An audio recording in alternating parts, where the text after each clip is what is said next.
Hello, friends. I believe all of you will be doing very well. Reason is simple. Few things have been relaxed. This lockdown has reached in the fourth stage where things are bit relaxed. So number of you might be going to your offices. Number of the things are moving on. अच्छा लगता है अपने आसपास कुछ चीजों का चलते रहना, बदलते रहना, मूवमेंट का होना। तो इसी सब के चलते आज फिर आपका दोस्त, आपका फ्रेंड दिलबाग सिंह एक नई किताब के साथ, the books which inspire me, these books still inspire me.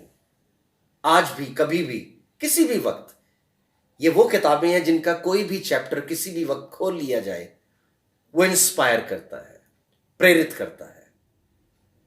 आज की किताब एक अमेरिकन राइटर की बुक है जिसे कॉर्पोरेट वर्ल्ड का गुरु भी कहा जाता है, और अमेरिका में इस किताब ने यूरोप में, हिंदुस्तान में, एशिया में, हर जगह बहुत प्रसिद्धि प्राप्त की है। And this is a simple reason that this book is based on principle, सिद्धांतों पर निर्धारित ये किताब है।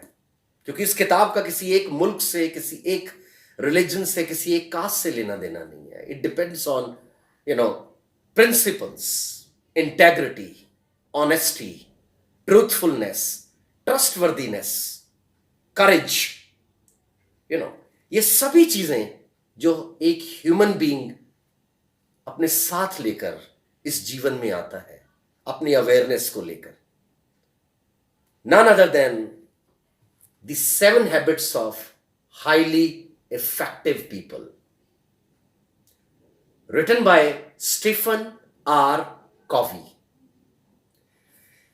इन्होंने इस किताब का नाम हाईली सक्सेसफुल पीपल नहीं रखा, effective.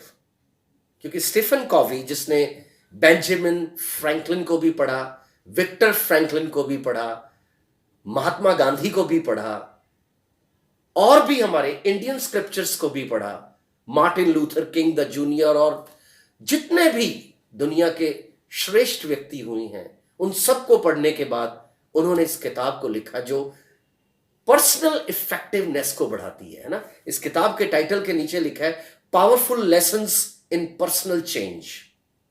Though he gives 7 habits in this book, how to be proactive, how to prioritize your times, what about your things which you have to do first, आपके mission and vision statements, win-win situation, synergy।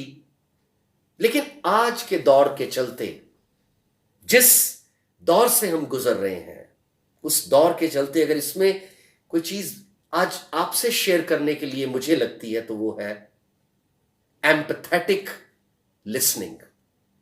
First you seek to understand rather to be understood. खुद को किसी दूसरे को समझाने से पहले दूसरे को समझना, ये बहुत इंपॉर्टेंट चीज है, जिसको अगर एक शब्द में मैं बताऊं तो it simply means empathy. And my dear friends, empathy is different from sympathy.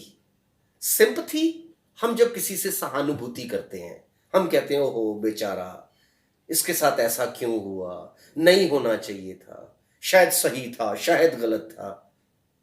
हम उससे अग्री करते हैं, उसके प्रति जजमेंटल हो जाते हैं और एक बेचारा अनुभव करते हैं उसके प्रति।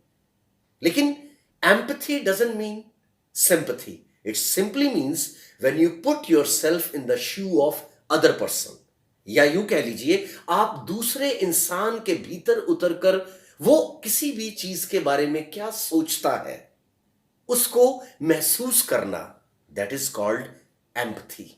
और एम्पैथी में आप दूसरे इंसान से डिसअग्री भी कर सकते हैं, आप दूसरे इंसान को यह भी कह सकते हैं that I don't agree with you but yes I can understand your view point. और अगर कॉर्पोरेट भाषा में बोलें तो इसको इंटरपर्सनल स्किल भी कहा जाता है। One of the interpersonal skill. लेकिन एक बात बहुत श्योर है फ्रेंड्स, एम्पथेटिक एटीट्यूड या एम्पथेटिक लिसनिंग के लिए एक स्ट्रॉन्ग कैरेक्टर की जरूरत है।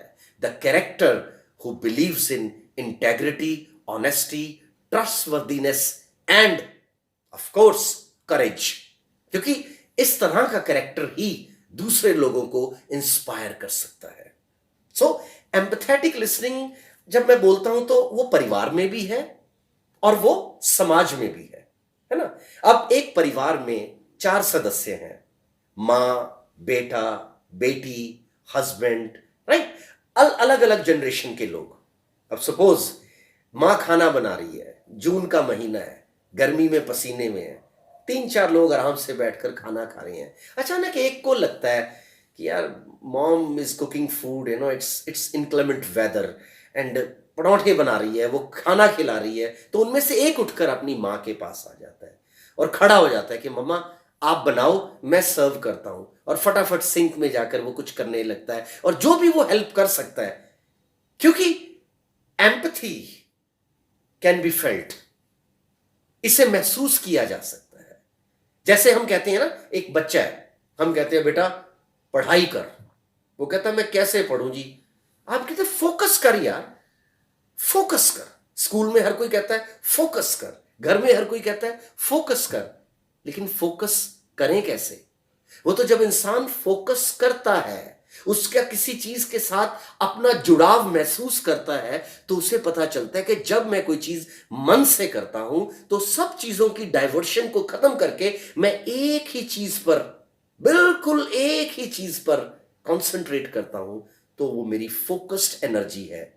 फोकस्ड एनर्जी को महसूस किया जा सकता है, डिफाइन करना मुश्किल है।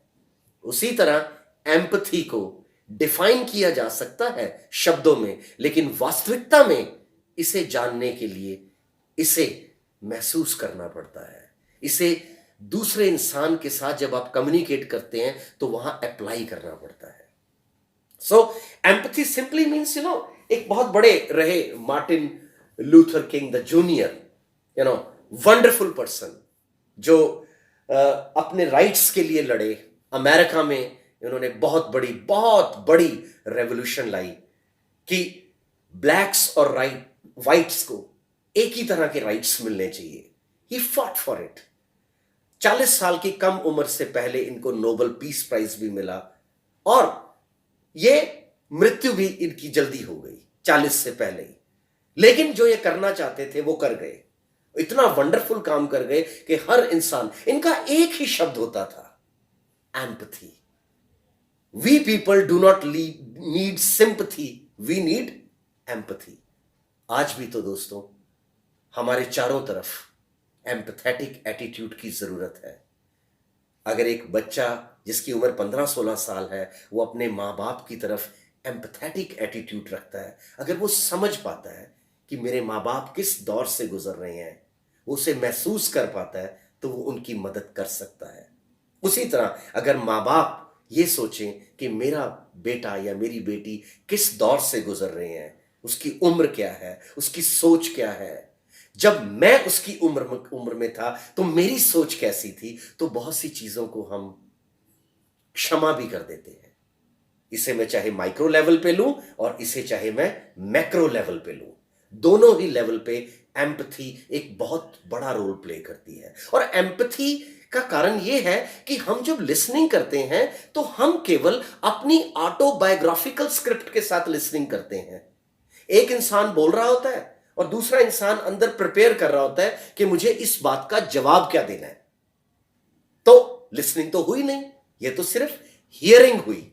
लेकिन empathetic listening, we listen with our eyes, we listen with our feelings, we listen with body language, we listen with everything.